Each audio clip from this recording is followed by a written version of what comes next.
பாருங்க, முதல்ல தேவன் எப்படி இருக்கிறார்னா, தேவன் அனாதி தேவன், கட்டளை இடுகிறவராக இருக்காரு. அதை அவரே நிறைவேற்றுகிறார். புரியுதில்ல? அதாங்க தேவன், குமாரன். இனி மற்றவர்களை அவருக்குள்ள கொண்டு வர்றதுக்கு பரிசுத்த ஆவியாய் செயல்படுகிறார். அப்ப தேவன், பிதா, குமாரன், பரிசுத்த ஆவி 3 விதங்கள்ல செயல்படுகிறார். அப்ப அவர் எப்படி ஒரு மனிதனை தேவனுடைய பிள்ளையா மாற்றினார்னு சொன்னா, முதல்ல குமாரனாய் வருகிறார். புரியுதுல்ல? வந்து நம்ம எப்படி வாழணும், எப்படி இன்னுள்ள தேவனுக்கு கீழ்ப்படியணும்னு உள்ள ஒரு வழிமுறைகளை சீசர்களுக்கு கற்றுக் கொடுக்கிறார். அந்த கற்றுக் கொடுத்து அதுக்கு உடன்பட்டவர்களுக்கு மேலே அங்கும் தெய்வ ஆவி செயல்படுது. அதனால நம்ம இப்ப இந்த உபதேசங்களை கேட்டு தேவ ஆவியை ஈஸியா பெறலான்னு நினைக்கிறதாங்க பெரிய தவறா இருக்கு. இப்ப நிறைய ஆட்கள் என்ன பண்ணாங்கன்னு சொன்னா, ஒரு மாமிசத்தின்படி வாழ்ந்துகிட்டு பிறகு இப்படிப்பட்ட ஆராதனை கூட்டங்கள்ல போய் அபிஷேகத்தை காற்றிருக்கோன்னு சொல்லி ஜோம் பண்ணி அதுல சில வரங்கள், அது உண்மையான வரமோ போலியான வரமோ, அப்படி ஒரு அபிஷேகம் கிடைச்சி அந்நிய பாஷை பேசணும்னா தேவ ஆவினால இருக்கணும்னு நினைச்சுக்கிட்டு தாங்கள் பரலோக ராஜ்யம் போவோம் அப்படின்னு உள்ள ஒரு எண்ணத்துல இருக்காது. இது பெரிய தவறாங்க.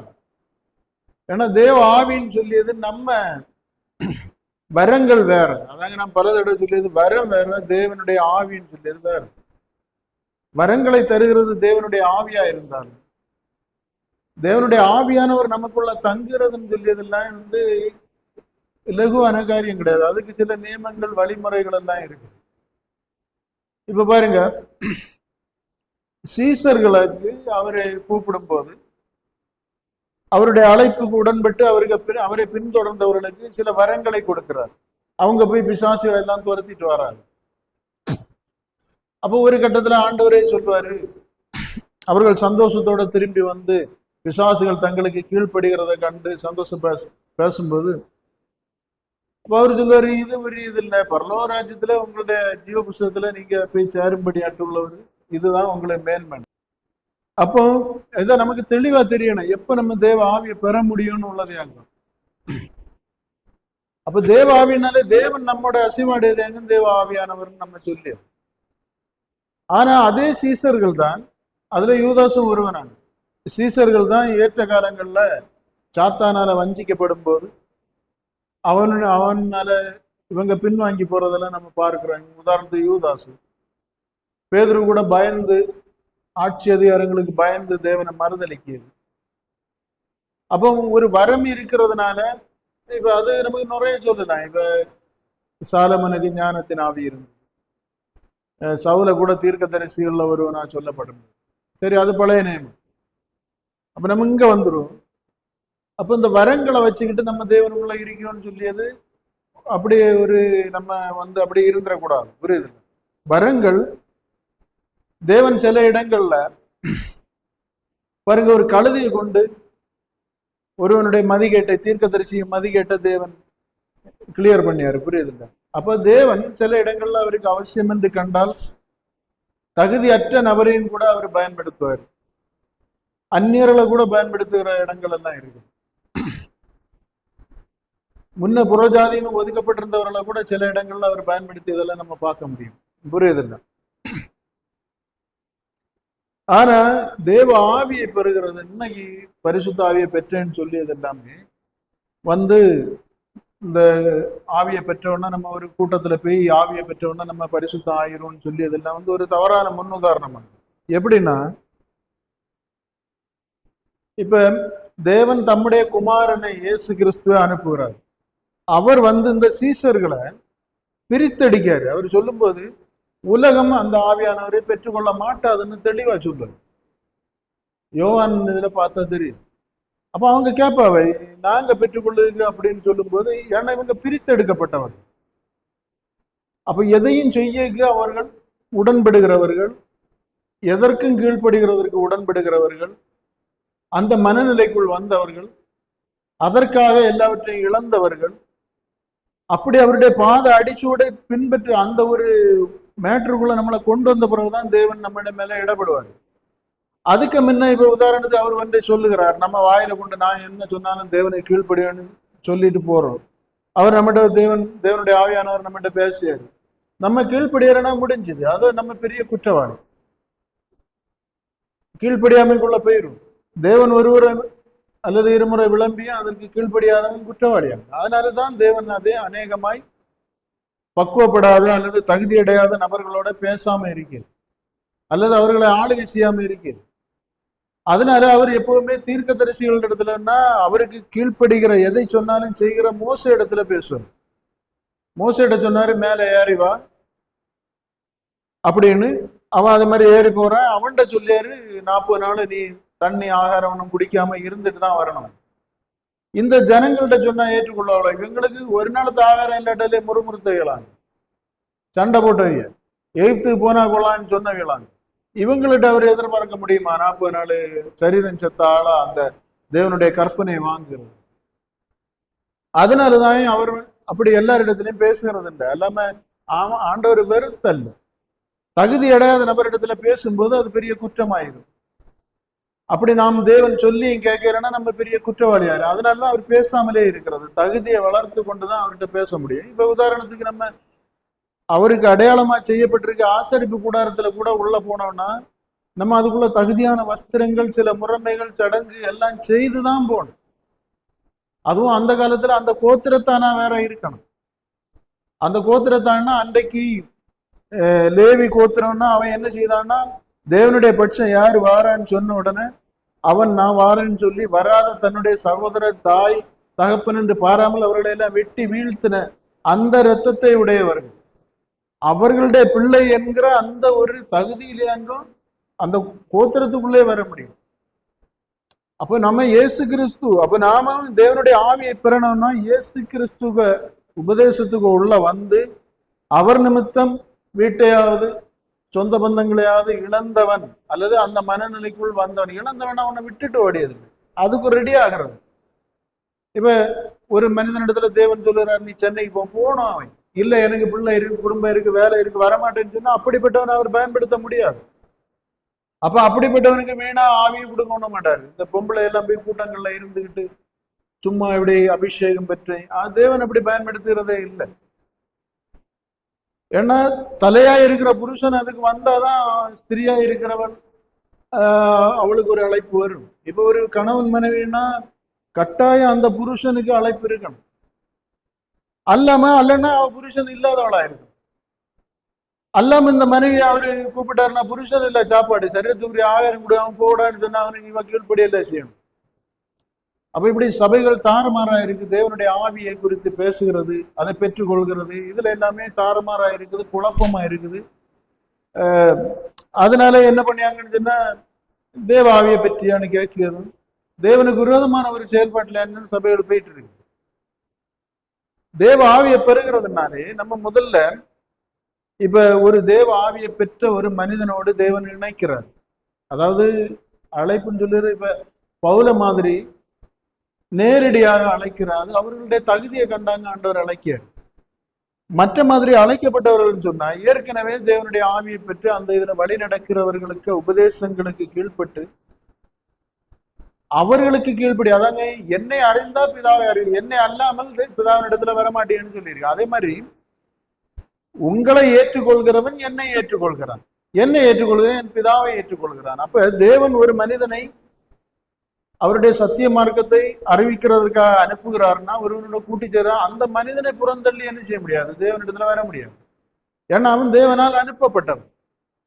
அப்ப அல்லது தேவ ஆவியினாலே ஆளுகை செய்யப்பட்டு பேசுகிற நபரா இருந்தா அந்த ஆளுக்கு அந்த உபதேசங்களுக்கு உடன்பட்டு, ஆனா நம்ம அந்த ஆளு உண்மைதானு கண்டுபிடிக்கணும், அதற்கு கீழ்ப்படிந்து. அப்ப அவர்கள் எப்படியுமே நமக்குள்ள கிறிஸ்து உருவாக்குள்ள போதனைகளும் வழிமுறைகளையும் சூழ்நிலைகளையும் உருவாக்குள்ள காரியங்களை தான் சொல்லி தருவாங்க. அதுல நம்ம வளர்ந்து வந்தோமானால், இப்ப இயேசு அப்படிதான் இவர்களை உருவாக்கி கடைசியில் என்ன சொல்லுவாரு, நான் போகிறேன், உங்களை சத்திய ஆவியானவருடைய கையில ஒப்படைக்கும். அப்ப தேவனை பார்த்தவர் ஜெபம் பண்ணும்போது, நீர் எனக்கு நியமித்த காரியங்களை செய்து முடித்துட்டு உம்மிடத்துல வருகிறேன், இனி இவர்களை காத்து கொள்ளும்படியாய் வழிநடத்தும்படியா ஆளுகை செய்யும்படியா உம்முடைய ஆவியானவரை அனுப்போன்னு சொல்லி அங்க வேண்டுதல் செய்கிறார். அப்ப கிறிஸ்து நேர பரிசுத்த ஆவியானவர்கிட்ட கொண்டு ஒப்பு கொடுக்கிறார். அதுக்கப்புறம் அவர் ஆளுகை செய்தாங்க பூரணப்படுத்துகிறோம். அப்ப தேவனுடைய ஆவின்னு சொல்லுறது ஒரு மனிதனை ஆளுகை செய்ய வர்றது. நம்ம சும்மா அபிஷேகம் சொல்லிட்டு துள்ளி சாடி அப்படி கிடைக்கிறது இல்லை. தேவனுடைய ஆவின சபைகள்ல அப்படியே அங்க இருக்குது. அபிஷேகம் பெற்று அது அந்த கூட்டத்தோட முடிஞ்சிருக்கு. ஒரு கூட்டத்தை கூட்டுவாங்க, உடனே ஆவியை பெற்றுக்கொள்ளன்னு சொல்லியது, உடனே அக்கினி இறங்கட்டுன்னு சொல்லிட்டு இந்த சரீரத்துல மூச்சு பிடிச்சு வச்சுட்டு கிடந்து ஒரே ஃபயர் அது இதுன்னு சொல்லி அங்க ஒரு கட்டடத்தை தகர்க்க மாதிரி இருக்கு. இது சொல்லி இது குற்றச்சாட்டு மாதிரி இருந்தாலும் இது உண்மை. இப்படித்தான் வெகுஜனங்கள் வஞ்சிக்கப்பட்டு இருக்குது. உண்மையிலே அப்படி தேவ ஆவியை பெறவே முடியாது. நீங்க உதாரணத்துக்கு பாருங்க, இப்ப அவரு சபைக்கு சொல்லும் போது வெளிப்படுத்தல் 2, 3 அதிகாரம் சபைகளை குறித்து சொல்லியிருக்கு. அங்க சொல்லும் போது இப்ப அவருடைய ஆவியினால ஒரு மனிதன் ஆளுகை செய்யப்படுவானால் அதுக்கப்புறம் அவர் தானே பொறுப்பு. ஆனா அங்க சபைகளை சொல்லி இருக்கும், நீ ஆதியில் இருந்த அன்பை விட்டாய், நீ அதை சரிப்படுத்து, உன்னுடைய தியாகம் உறைஞ்சு போச்சு, அதை சரிப்படுத்து, அப்படி நிறைய காரியங்களை அங்க சொல்லி இருக்க. நீ கள்ள அப்போஸ்தலனை கண்டுபிடிக்கிறத விட்டுட்ட, அல்லது பிலேயாம் கூட்டத்தாரவன கூட இருக்கியாவ, அல்லது இயேசுபேல் ஆவியுடைய இதெல்லாம் கண்டுபிடின்னு சொல்லியிருக்கு. அதாவது ஆவியானவர் அங்க சபைக்கு சொல்லுகிறார். அப்ப இதே ஆவியானவர் என்ன செய்யலாம்? அவனோடுக்குள்ள புகுந்து இதை கண்டுபிடிச்சு இதெல்லாம் சரிப்படுத்தி விட்டுடலாமே. உங்களுக்கு புரியுது இல்ல? அப்ப அவருக்கே சரிப்படுத்தலாமே. அப்படி அவர் சரிப்படுத்துகிறதா இருந்தா எனக்கு எதுக்கு பரலோகராஜ்யம் தரணும்னாங்க. அப்படின்னா எல்லாருக்குள்ளேயும் அவர் வந்து என்ன செய்யலாம்? எல்லாரையும் பரலோகத்துக்கு கொண்டு போகணும். இங்கே நாமும் அவரும் ஒன்றாகிறதுல அங்க மாற்றம் வருது. அதுக்கு நாம செய்யணும் நிறைய காரியம். அதுக்குதான் போதனை நாம் கீழ்ப்படுகிறதற்கும், அதுக்கு நாம் கீழ்ப்படிஞ்சாதான் ஆவியானவர் நம்ம மேல ஆளுகை செய்கிறது. அல்லாம ஆவியானவர் வந்து அக்கினி பெற்றுக்கொள்ளு சொல்லி நம்மளை அப்படி பரலோகத்துக்கு மாத்துகிறது இல்லை. அதாங்க நிறைய இடங்கள்ல நிறைய தப்பு பண்ணிடு. அதே மாதிரி இப்ப நான் ஒரு முறை அபிஷேகம், அல்லது நீங்கள் ஒரு முறை அபிஷேகம் பெற்றீர்கள், தேவனுடைய அசைவாடுதலை உணர்ந்த உடனே நம்ம உடனே அதுக்கப்புறம் எப்பவும் அவர் நம்ம கூட இருப்பாருன்னு இல்லை. நமக்கு ஒரு அது வந்து அவர் நம்மோட இருக்கிறத வெளிப்படுத்துகிற காரியங்கள். அது இப்ப ஜனங்கள் மத்தியில அவர் சொல்லியாரு, நீங்க என்ன பேசணும்னு நினைச்சிட்டோன்னு குறிப்பெடுத்துட்டு அப்படின்னு போகண்டா, அங்க இருக்கிற சூழ்நிலைக்கு ஏற்றபடி நான் உங்களுக்கு கூட அசைவாடி அதை வெளிப்படுத்துவேன். அப்படிதான் உபதேசம் பண்ணணும். ஏன்னா நம்ம குறிப்பெடுத்துட்டு போனோம்னா வெகுஜனங்களுக்கு எல்லாருக்கும் ஒரு இது விளம்புற மாதிரி அப்படியே பண்ணிட்டு இருப்போம். இது முன்ன தெரியாத ஆளு, தேவனுக்கு தெரியும் இந்த ஆளுக்குள்ள என்ன குழப்பம் இருக்குது, என்ன மேட்டர் இருக்கு, இந்த ஆளுடைய மனநிலை என்ன, இந்த ஆளுடைய ஆவி என்ன. அப்ப நம்ம அங்க போகும்போது தேவன் அங்க அதுல செயல்பட்டாருன்னா அந்த ஆளை பற்றி அதுக்கேற்ற வெளிப்பாடோட உள்ள உபதேசங்கள் வரும். அப்போ அந்த மாதிரி அங்க ஆவியானவர் உங்களோடு இருக்கும்போது நீங்க பேச வேண்டியதில்லை, அவர் பேசிக்கிடுவாரு அந்த நேரம். நீங்க அதனால ராஜாக்களுக்கு முன்னே அதிகாரங்களுக்கு முன்னே கொண்டு விடும்போது பயப்படாதுங்க அப்படின்னு சொல்லிடு. இன்னொன்னு, சில இடங்கள்ல நாம எதிர்பார்க்காம போகிறோம், பேசுகிறோம். இப்ப ஐத்தகன் ஒருத்தையும் பவுல் பேசிட்டு இருக்கும்போது அவனுக்கு டைம் நடராத்திரி தான் கிடைக்குது, மறுநாள் வேற இடத்துக்கு கடந்து போகணும். அப்போ அவன் பிரசங்கம் பண்ணிட்டு இருக்கும்போது ஒரு விழுந்து இறந்து போகிறான். அப்ப பாருங்க, அவன் போய் அவனை கட்டி அணைக்கிறான், அவனுக்கு ஜீவன் மீண்டும் வருகிறது. இந்த இடத்துல தேவன் கிரியை செய்கிறார். இவனுக்கு தெரியாது இவன் விழுவான், நம்ம போய் தூக்குவோம் இப்படின்னு தெரியாது.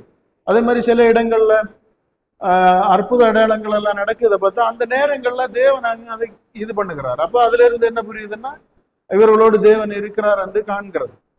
அதே நேரம் இவர்களுக்கு கொடுக்கப்பட்டிருக்கிற சுதந்திரத்துல பாத்தீங்கன்னா இவர்கள் வந்து என்ன செய்யாது, நிறைய இடங்கள்ல அப்போஸ்தலர்களுக்குள்ளே மோதல் உண்டாகும். இப்போ ஒரு இடத்துல பேதுருவை பவுல் கண்டிக்கிறத பார்த்திருக்கிறோம். சில இடங்கள்ல அவர்கள் பிரிந்து போனார்கள் என்று வருத்தப்பட்டு பேசுகிறது இருக்குது. அப்ப தேவன் வந்து ஆவியானவர் சொன்னா எப்போதும் அல்ல, நாம எந்த இடத்துல நம்ம விழப்போகிறோமோ அங்க தடுக்கிறார். அவருடைய அவசியம் எங்கேயோ அங்க வருகிறார். நம்ம செய்ய வேண்டிய இடத்துல நம்ம செய்யணும். அதாங்க நம்மை அறியாமல் பாவம் செய்யக்கோ அல்லது பாவமான ஒரு சூழ்நிலைன்னா அப்ப பாவத்தை குறித்து கண்டித்து உணர்த்துறதுக்கு அவர் அவசியமா இருப்பார். அடுத்தது நீதி அறியாத ஒரு காரியமா இருந்ததுன்னா நீதியை குறித்தும். அப்ப சில இடங்கள்ல நமக்கு அறிவுக்கு மிஞ்சி சில அனுபவங்கள் தேவைன்னா தேவன் அதை நமக்கு வெளிப்படுத்துகிறார், கூட இருந்து பாதுகாவலராய் இருந்து ஆளுகை செய்கிறவராய் இருந்து. மற்ற மாதிரி நம்ம தான் என்ன செய்யணும், நமக்கு தந்திருக்கிற அந்த கிருபையின்படி நம்ம என்ன செய்ய வேண்டிய இருக்கு, ஓட வேண்டிய இருக்குது. அப்ப அவரு சொல்லுறாரு, நீ இந்த ஓட்டத்தை முடிக்கணும்னா இதெல்லாம் விடணும் வெறுக்கணும்னு அவரு நமக்கு உணர்த்தும் போது நம்ம அதுக்கு கீழ்ப்படிஞ்சு அப்படியாங்க நம்ம வர முடியும். நம்மளை அப்படி அவருடைய ஆவி நம்மளை மாத்தியது கிடையாது. அதாங்க இப்ப சபைகள்ல சொல்லி குடிக்கிறதுனால இவங்க இந்த பிரயாசம் தியாகம் இந்த மாதிரி எதுவுமே இருக்காது. நல்லா சாப்பிட்டு வீட்டுல அப்படி இப்படி இருந்துகிட்டு பிறகு இவங்க சென்னோன்னா ஒரு நாளை உபவாசம் போட்டுட்டு, எதுக்கு உபவாசம்னா ஆவியானவர் பெரிய அபிஷேகம் பெரிய அந்நிய பாஷை பெரியன்னு சொல்லிட்டு போய் உபவாசம்னு சொல்லிட்டு அங்க போய் இருக்கு. அப்புறம் அங்க ஏதோ ஒரு வல்லமை அந்நிய பாஷை எல்லாம் பேசுவாங்க. நபர் மாறி இருக்காங்க. நபர் மாறாது. நபருக்கு சத்தியமே தெரியாது. இப்ப நாங்க பார்த்த சபையில எல்லாம் இப்ப நாங்க நிறைய இடங்களுக்கு போறதுனால நிறைய அனுபவம் இருக்கனால பார்த்தாச்சுன்னா பிரபலமாய் அந்த சபைக்கே தீர்க்க தரிசனம் சொல்லி கொண்டிருந்த ஊழியக்காரனும் எல்லாம் கடைசியில பார்த்தா ஒன்றுமே தெரியாத அளவுல ஒரு கோலாய மாதிரி இருந்தது. பேச்சு கொடுக்கும் போது தெரியும் தேவனுடைய ஆவியை எப்படி பெறுகிறதுன்னு தெரியாம எப்படி நம்ம பரிசுத்தம் ஆக முடியும். அப்ப பரிசுத்த ஆவியான தேவனை பெறுகிறது குறித்து நிறைய தாறுமாற சிந்தனைகள் எல்லாம் ஊழியர்களால விதைக்கப்பட்டிருக்கு. அப்ப அதுல இருந்து அவர்கள் உண்மையான தேவனுடைய ஆவியை பெற்றிருக்க மாட்டார்கள் உள்ளதாங்க அதுல உள்ளது. தேவனுடைய ஆவியை பெறுன்னு சொல்லியது பாருங்க, தேவன் நம்மை ஆளுகை செய்கிறார். முதல்ல நம்ம தேவனுடைய வார்த்தைக்கு கீழ்ப்படிஞ்சோம்னா நமக்குள்ள முதல்ல பிரிவினையை உண்டாக்குகிறார். நம்ம பிரிவினை வராம ஆளுகை வராது. இப்ப அவர் சொல்லுகிறார், நான் அக்னியை போட வந்தேன். அந்த அக்னி எதுன்னா பிரிக்கிறதுக்கு வர அக்னி, அது இப்போதே பற்றி எரிய வேண்டும் என்று விரும்புகிறேன். அப்ப இயேசுனுடைய உபதேசம் எல்லாமே பாத்தீங்கன்னா, அல்லது இயேசுனுடைய ஆவினாலே வழிநடத்தப்படுகிறவருடைய உபதேசம் ஒரு மனிதனை பிரிக்குது. எங்கிருந்து பிரிக்குதுன்னா இந்த சமுதாயத்திலிருந்து, உலகத்திலிருந்து. தண்ணிக்குள்ள தாமரையில இருந்தாலும் ஒட்டாதது மாதிரி இந்த சமுதாயத்துக்குள்ளதான் நம்ம வாழுவோம், செயல்படுவோம். இந்த சமுதாயம் இல்லாம நம்மளால வாழ முடியாது. எல்லாம் ஓகே. ஆனா இந்த சமுதாயத்துக்கு தான் நம்ம போதிக்க போறோம். நாம் அவர்களுக்கு ஞான நன்மைகளை விதைக்கும் போது அவர் நம்முடைய சரீர நன்மை அவர்களிடத்திலிருந்து தான் நாம் பெற வேண்டியதா இருக்குது. ஆனா அப்படி இருந்தாலும் நம்முடைய ஆத்மாவுக்கும் அவர்களுடைய ஆத்மாவுக்கும் இடையில ஒரு பிரிவினை. சரீரத்துல நம்ம பஸ்ல சேர்ந்து போவோம், ட்ரெயின்ல சேர்ந்து வருவோம், நிறைய பேசுகிற காரியங்கள் இதெல்லாம் இருந்துட்டு இருக்கும். இங்க ஆத்மா நேர பிரிக்கப்படும்னா நம்முடைய ஆவி பாவம் செய்ய பயப்படும், துணிகரமான காரியங்களை செய்யறதுக்கு பயப்படும். நம்முடைய ஆவி இந்த உலக ராஜ்யங்களுக்கு மேன்மைகள் மேல ஈர்க்கப்படாது. நம்முடைய ஆவி பரலோகத்தின் மேலே அங்க ஈர்ப்பு உண்டாகும். தேவனுடைய மகத்துவங்கள் மேலே அவர் மகிமையாய் இறங்கி இவ்வளவு பெரிய காரியங்களை செய்த அந்த அன்பை குறித்து இவைகள்ல அங்க நம்முடைய இது சந்தோஷப்பட்டுட்டு இருக்கு. இதுலதான் மயங்கிட்டு இருக்கு. அப்போ அப்படிப்பட்டதுக்கு மேலதான் வாஞ்சை நோட்டம் எல்லாம் இருக்கும். அதனால இதுல இருந்து மாறும். அப்ப தேவனுடைய உபதேசம் ஒரு மனிதனை பிரிக்குதுன்னா அவனை உலகத்திலிருந்து பிரிக்குது. அப்படிதான் அவருடைய உபதேசம் பிரிக்குது. எப்படி? ஒருவன் என்னை பின்பற்ற விரும்பினான், அவன் அதுக்காக வீட்டாரை விட்டுட்டு போனவன் என்னை காட்டிலும்னு சொல்லியாரு. அப்ப அவர் தேவைப்படும் போது அவர் தான் முக்கியம். இப்ப ஏசப்பாயிட்ட கூட என்ன உங்களுடைய தாயாரும் சகோதரரும் வந்துருன்னு சொல்லும் போது இங்க தேவன் என்ன இப்படி வழி நடத்திட்டு இருக்காரு, இப்ப எனக்கு இதான் முக்கியம்னு சொல்லுவார். தாயார் 3 நாளா தாயாரும் தகப்பனார் என்று சொல்லப்படுகிற ஒரு பேர்ல இருந்த யோசேப்பும் தேடி வரும்போது அவர் சொல்லுவார், பிதாவின் வீட்டுல நான் இருக்க வேண்டும் என்கிறத நீங்க ஏன் அறியலன்னு கேட்பாரு. நமக்கு கேட்ட சின்ன பிள்ளையா இருந்துட்டு தகப்பன் தள்ளி இப்படி எழுத்து பேச திமிரப்பாருன்னு அந்த காலங்கள்ல இருந்தவங்களுக்கு தோணும். வேதம் அறியாதவர்களுக்கு அப்படிதான் இருக்கும். அப்ப இயேசு கிறிஸ்துவனுடைய உபதேசம் சொல்லுகிறது நம்மளை பிரித்தடிக்கும். தேவனுடைய ஆவியிலே ஆளுகை செய்யும்படியாய் நம்மளை தகுதிப்படுத்தும்படியாய் முதல்ல ஒரு மனிதனுக்குள்ள பிரிவினை உண்டாகும். கசப்பு, உலகத்தை குறித்த ஒரு கசப்பு, தேவனுடைய ராஜ்யத்தை குறித்த ஒரு வாஞ்சம், இந்த மாதிரி ஒரு மாற்றங்கள் உபதேசத்தங்களை ஏற்றுக்கொள்கிறவனுக்குள்ள வரும். நம்மளை குறித்த முந்தின வாழ்க்கையை குறித்த ஒரு வெறுப்பு வரும். இவ்வளவு சத்தியம் அறியாம இவ்வளவு பொல்லாதவனா வாழ்ந்திருக்கேனே, இவ்வளவு அசிங்கமா இருக்கேனே, நான் உடுத்திருந்த வஸ்திரம், அதாவது நான் கடந்து வந்த காலங்கள் எல்லாம் என்ன செய்துட்டு ஒரு நிர்வாணி மாதிரி மோசமான ஒரு சூழ்நிலைக்குள்ள கொண்டு வந்திருக்கு. அப்ப இயேசு கிறிஸ்துவானவர் என்னை இப்படிப்பட்ட ஒரு அழகுள்ளவனாய் பரிசுத்த அலங்காரத்தோடு மாற்றும்படியான ஒரு அழகுள்ளவனாய் மாறும்படியாக தான் ரத்தத்தை சிந்தி இருக்காரு. இந்த அறிவெல்லாம் நமக்கு வரும்.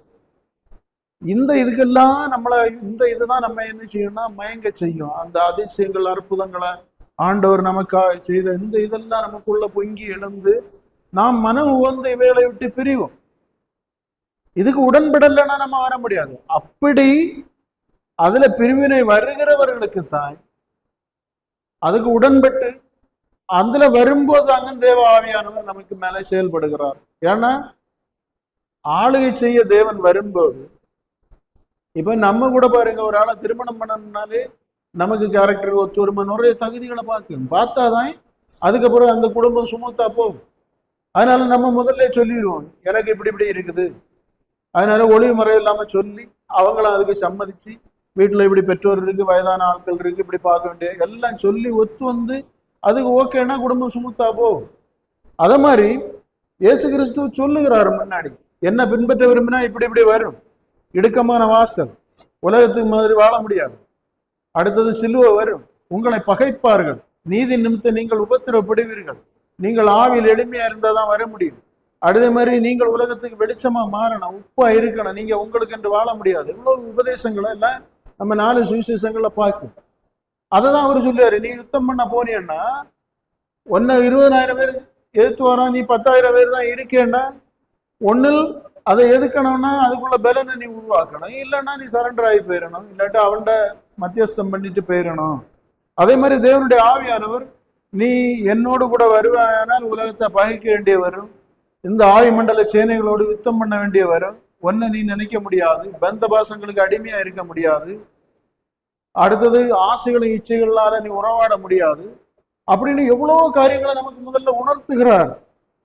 உணர்த்தாம ஏமாத்தி கூட்டிட்டு போறது இல்லை. இது ஏமாத்தி கூட்டிட்டு போய் ஒன்னும் நடக்க காரியங்கள் அல்ல. அப்ப இவைகளெல்லாம் புரிந்து இதற்கு நான் உடன்படுகிறதுனால எனக்கு கிடைக்கிற மேன்மை என்னன்னா, நான் என்றைக்கும் அழியாதவனாய் மாற்றப்படுவேன். தேவன் எப்படி அழியாதவராய் இருக்கிறாரோ, சாவாமை உள்ளவராய் இருக்கிறாரோ, அது மாதிரி சாவாமே தரித்து கொள்ளும்படி இந்த ஜென்ம சரீரம் அழித்து போட வேண்டியது அவசியம் என்கிற இதெல்லாம் நமக்கு உணர்த்தப்படும். இதெல்லாம் பேர் தான் கிருபை. இந்த கிருபைகள் தான் நமக்கு இந்த சத்தியங்களை உணர செய்யும். அப்ப இவைகளை பெற்ற பிறகாங்க, அல்லது இந்த அறிவுக்குள் வருகிற போதாங்க, நாம் இதுக்கு உடன்பட்டு இதுல மனப்பூர்வ இதாகும் போதாங்க தேவன் நம்மை அவருடைய ஆவினாலே ஆளுகை செய்ய விரும்புவார். அப்ப அந்த ஆளுகையும் இந்த விருப்பமும் சேரும் போதாங்க காரியங்கள் என்ன செய்யும், லகுவாய் நடக்கும். இல்ல நம்ம ஆசை இங்க ஆவியானவர் அங்கோட்டு பிடிச்சு இழுக்காருன்னா இப்படிதான் சபையில நடிப்போம், வீட்டுல உலகத்துல கள்ளனாயிருக்கும். பாருங்க, அங்க சபையிலன்னா எல்லாருமே ஒரு எண்ணத்தோட வாரம், தேவனை மகிமைப்படுத்தணும் வாரதுனால அங்க தேவனை பற்றி பேசலாம், பாடலாம், துள்ளலாம், ஆடலாம், பிரச்சனையே கிடையாது. அதே வெளியில பாருங்க, பைபிள் எடுக்க வெக்கம், ஒரு இடத்துல நற்சாட்சி சொல்லி வெக்கம், நீதியை நடப்பிக்க வெக்கம், பண ஆசை. பாருங்க, என்னில் பாவம் உண்டு என்று இயேசு சொன்ன மாதிரி சொல்ல முடியுமா? இதே இவ்வளவு ஆவியில துள்ளிட்டு வந்த எடுக்க பக்கத்து வீட்டுக்காரர்கிட்ட போய் கேட்கணும் இவங்களுடைய நிலைமை. அவங்க சொல்லுவாங்க, ஒரு லிஸ்ட் போடுவாங்க, பக்கத்து வீட்டுல இருந்துட்டு இவங்க செய்ய அட்டூழியங்கள், அவங்களுக்கு ஒரு சின்ன காரியங்களை தாழ்ந்து போகாதது, வன்கண்ணா இருக்கியது. அவங்களும் நல்லவங்களா இருக்க மாட்டா மனுஷன், ஆனா அவன் உலக மனுஷன், அவன் அப்படிதான் இருப்பான். நீ மாதிரியா இருக்க வேண்டிய எப்படி இருப்ப? அப்ப பாருங்க, இப்படி எல்லாம் சபைகள் ஒரு சர்ச்சை கட்டி வச்சுட்டு நீ எப்பேற்பட்டவனாட்ட இருந்துட்டு போ, எப்பேற்பட்ட வியாதிஸ்தனா இருந்துட்டு பா, பெதஸ்தாய்க்குள்ள வந்துட்டு அங்க கலக்கும் போது நீ சுத்தம் ஆயிடும். இது அதுக்கு நோய் ஆயிடும். அந்த நோய் அதுல குணமானவன் பரலோராஜ்யம் போவானா? அங்க அதுல குணமானவன் போக முடியாது. அதெல்லாம் தகுதி பரலோராஜ்யத்துக்கு பெதஸ்தா குளத்துல இறங்கி சுத்தம் ஆகிட்டா இயேசுனால குணமாக்கப்பட்டவர்கள் எவ்வளவு பேர், அவர்களெல்லாம் பரலோராஜ்யத்திற்கு தகுதி கிடையாது. சீசர்கள் தான் தகுதியானார்கள். அவர்களெல்லாம் அவர் கூட்டிட்டு வர வேண்டியதானே. ஒரு இடத்துல போட்டிருக்கோம், அங்க வந்த ஒருவன் கூட திருப்பி போயில, எல்லாருடைய வியாதியும் குணம் ஆக்கினான். அது அவரை வெளிப்படுத்துகிறது. அவன் புரியுதோ, இவர் தேவனுடைய குமாரன், அதனாலதான் விசேஷித்த ஒரு நபர், அதனாலதான் எனக்கு வியாதி எல்லாம் இப்படி குணம் ஆயிக்கணும்.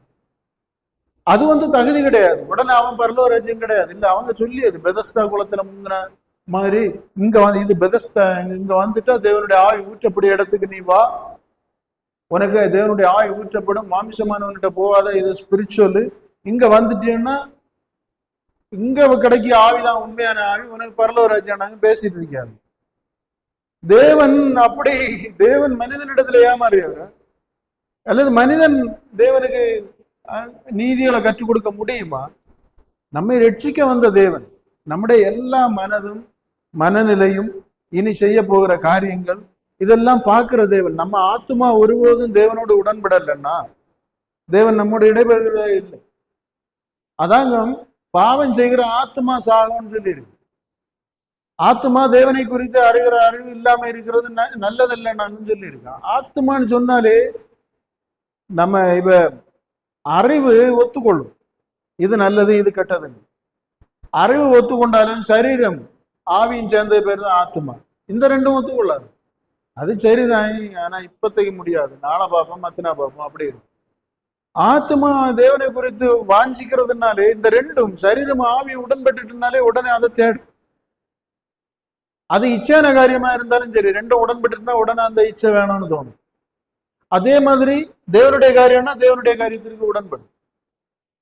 அப்போ ஆத்துமான்னு சொல்லுகிறது தேவனை வாஞ்சிக்கிற அந்த ஒரு இது நமக்குள்ள உருவானா, நாம் தேவனுடைய வார்த்தையினாலே நம்முடைய சரீரத்தை இதுதான் சரின்னு சொல்லிட்டு நம்முடைய ஆவியினாலே கீழடக்கி அதற்கு தேவனுடைய ஆவிக்கு ஒத்தாசையை கேட்டு அப்படி வளர்ந்தாதான் நமக்குள்ள ஒரு புதிய ஆத்மா உருவாகும். அப்படி வளர்ந்தவர்கள் தான் பாருங்க. இப்ப நம்ம பவுல விட்டுருவோம், தீமோத்தேயுக்கெல்லாம் எழுதும்போது என் இருதயத்துக்கு ஏற்றவன்னு தீமோத்தேயு சொல்லுவார். அப்படின்னா உடனே அவனை மாதிரி தேடிட்டான்னு கிடையாது. தீமோத்தேயு தேவன் எடுத்து அவ்வளவு பயன்படுத்துற மாதிரி பவுல் இருக்க காலத்துல அவன் எழுதின நிருபங்கள்ல இருக்கான். ஆனா இவன் சொல்லுவான் அவன் என் இருதயத்துக்கு ஏற்றவன் சொல்லுவான். அப்படின்னா இப்ப அவை இயேசுவை தான் தேவன்னு தெரியும் தீமோத்தேயு. ஆனா இப்ப இயேசுவை அவனுக்கு எங்க கண்டுபிடிக்கணும்னு சொன்னா பவுலிட்ட கண்டுபிடிக்கணும். புரியுதில்ல? நம்ம சும்மா இப்ப பைபிளை வச்சுட்டு ஏமாத்திட்டு தெரியும், பைபிள்ல இருக்கு பைபிள் பெருசுன்னு. இப்ப நான் ஒரு ஆளுக்கு ஒண்ணு கொடுக்க போகும்ப பைபிள்ல இருக்குன்னு சொன்னா இருக்காங்க. இப்ப ஒரு மேட்டர் நடந்தது பயங்கரமா இருந்து இல்லையோ, அப்படிப்பட்ட ஆட்கள் எல்லாம் இருக்குது. பைபிள்ல இருக்குதுதான், இல்லைன்னு சொல்லிடுறேன். இப்ப இந்த ஆவி அதை புரிந்து கொள்ள உணர்வு எங்கிருந்து வருது நான் கேள்வி. அப்ப இப்ப ஆவியை பெற்றதை கூட வேணா கொஞ்சம் பெருமையா பேசிக்கணும், அதை கூட நம்ம காக்க வேண்டியதா இருக்குது. வேதம் சொல்றது ஒரு முறை பரிசுத்த ஆவியை பெற்றும் விழுந்தவர்கள் அப்ப விழுவான்னு அர்த்தம் இருக்குது. அப்படி நம்ம விழுந்துற வாய்ப்பு இருக்கு. அப்ப மரண பரியந்த நிலை நிற்பவனே ரட்சிக்கப்படுவான்னு வேற வசனம் எழுதி வச்ச பிறகு கூட இப்படிப்பட்ட இதுகளை சொல்லியது. அதே மாதிரி இந்த ஆவியை பெற்றுக்கொள்ளுகிறேன்னு சொல்லியது அப்படி எல்லாமே கிடையாது. புரியுது? தேவனுடைய ஆவியை பெறாம நம்ம தேவராஜ்யம் போக முடியாது.